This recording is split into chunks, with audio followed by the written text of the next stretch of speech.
புது தோசை சட்டியை பழகுவதற்கு சோர்வடித்த கஞ்சியை தோசை சட்டியில் 1 வாரத்திற்கு ஊற்றி வைக்கலாம்.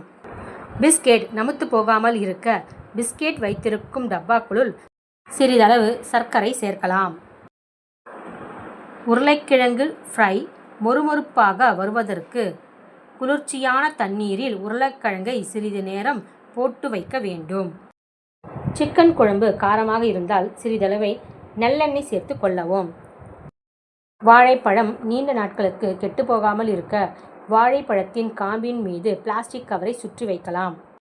ஆம்லேட் நன்றாக வருவதற்கு தோசைக்கல்லில் சிறிதளவு தண்ணீர் தெளித்து பிறகு ஆம்லேட் செய்யலாம்.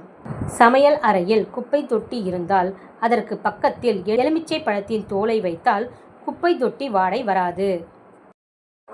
மிக்ஸி ஜாரை நன்றாக இருக்கும் சுத்தம் செய்வதற்கு சிறிதளவு தண்ணீர் மற்றும் சோம்பு சேர்த்து ஒரு சுற்றி எடுக்கலாம்.